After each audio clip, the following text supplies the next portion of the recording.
Bismillahirrahmanirrahim. Assalamualaikum warahmatullahi wabarakatuh. Alhamdulillahillazi qad akhraja nata'izal fikri li arbabil hija wa hatta anhum min sama'il aqli kulla hijabi min sahabil jahli hatta badat lahum syumusul ma'rifah ra'au muhaddaratiha munqashifah. Nahmaduhu jalla alal in'am binikmatil imani wal islam musallian ala nabiyil mustafa wa alihi mustakmilina syarofah. Allahumma salli ala sayyidina Muhammad wa ala alihi wa ashabihi fi kulli lamhatin wa nafasin adada ma wasi'ahu ilmullah. Amma ba'du. Alhamdulillah, puji dan syukur kita panjatkan kehadirat Allah Rabbul Izzah yang mana senantiasa memberikan nikmat karunia-Nya kepada setiap diri kita, yakni nikmat iman, Islam wal ihsan. Salawat serta salam tidak lupa kita haturkan kepada junjungan kita, yakni Habibana wa Nabiyana wa Maulana Muhammad Sallallahu Alaihi Wasallam. Dan semoga kita semua mendapatkan syafaatnya di hari akhir kelak. Amin ya Rabbal Alamin. Perkenalkan, saya Qurratu Aini Rahman dengan NIM 1913340.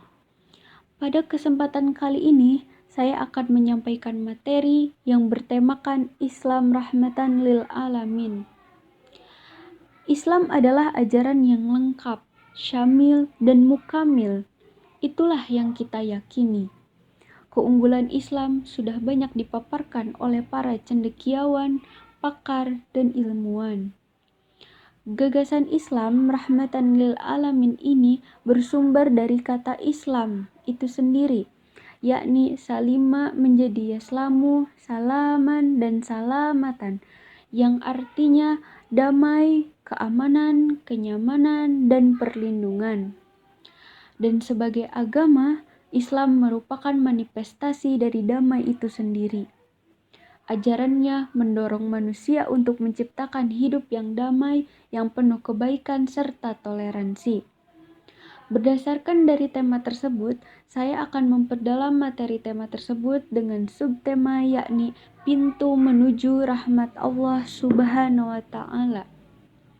Dalam Quran surat ayat 156 yang artinya, dan rahmatku meliputi segala sesuatu, maka akan aku tetapkan rahmatku untuk orang-orang yang bertakwa. Dalam ayat tersebut dapat kita lihat pada penggalan yang pertama, rahmatku meliputi segala sesuatu. Hal itu menunjukkan bahwa rahmat Allah tersebut sifatnya yang umum, di mana rahmat yang umum ini diberikan kepada siapapun, termasuk hewan, tumbuhan, manusia non-muslim, dan lain-lain. Sedangkan pada penggalan selanjutnya menunjukkan rahmat yang diberikan kepada orang yang khusus, yakni orang yang bertakwa. Rahmat yang bersifat umum itu memberikan keterbatasan. Rahmatnya hanya diberikan di dunia saja. Sedangkan yang bersifat khusus akan tersambung rahmatnya hingga akhirat kelak. Adapun rahmat yang khusus yang diberikan kepada para nabi atau rasul dan aulianya sebagai sosok pilihan dan yang terpilih. Sebagaimana Rasulullah menegaskan, aku adalah rahmat yang dipersembahkan kepada alam semesta. Rasulullah SAW menjadi pintu datangnya rahmat Allah, bahkan alam semesta, baik rahmat yang umum, khusus, atau bahkan khususil khusus.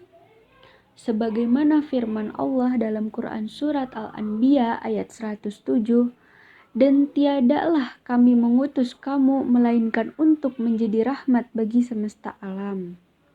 Nah, lalu bagaimana cara untuk mencapai kepada pintu rahmat Allah tersebut? Tentunya kita harus menggunakan wasilah, yakni wasilah yang mutasil, tersambung, dan sahihah dari ulama hakiki Rabbani. Ketika seseorang bersungguh-sungguh di dalam bimbingannya, maka akan mendapatkan rahmat yang bersifat khususil khusus.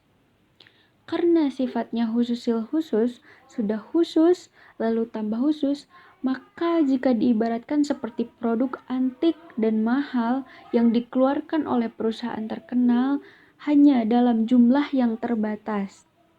Rahmat Allah yang ini akan diberikan kepada orang yang istiqomah dalam ibadahnya. Para ulama merumuskan rahmat Allah yang khusus ini berupa yang pertama khusyuk. Bisa terlihat bahwa rahmat yang benar-benar khusus itu tidak terletak pada harta, tahta, jabatan, melainkan hatinya khusyuk yang tunduk berzikir kepada Allah. Jika seseorang sudah bisa merasakan kehusyuan dalam berzikir kepada Allah, lalu dalam beribadah kepada Allah tersebut, maka itulah sesungguhnya nikmat atau rahmat Allah yang mahal. Maka dari itu hanya sedikit sekali yang bisa mendapatkan rahmat tersebut. Seperti ketika kita sedang melaksanakan sholat, kita menegakkan sholat di awal waktu, lalu berjamaah, lalu konsen pada bacaan sholatnya, memaknai di setiap bacaannya, lalu menghayati bahwa dirinya sedang menghadap kepada Allah Subhanahu wa Ta'ala, hingga meneteskan air mata dan nikmat ketika menyebut nama Allah, maka itu semua adalah kenikmatan yang mahal. Yang kedua, yakni al-wijlu, berupa getaran hati yang menyebabkan badannya berguncang ketika berzikir kepada Allah. Dan yang ketiga, yakni tajalli, yaitu tersingkap hijab antara dirinya dengan Allah. Dalam proses tersebut, seperti yang sudah disampaikan bahwa peran wasilah yang mutasil, tersambung dan sahihah dari ulama hakiki Rabbani itu sangat penting. Karena beratnya tantangan dalam beribadah kepada Allah khususnya di akhir zaman ini. Semoga kita semua dapat beribadah dengan istiqomah, selalu ada pada jalannya dan dapat merasakan rahmat Allah yang khusus ini. Amin ya Allah ya Rabbal Alamin. Sekian dari saya, mohon maaf atas segala kekurangan. Terima kasih. Wassalamualaikum warahmatullahi wabarakatuh.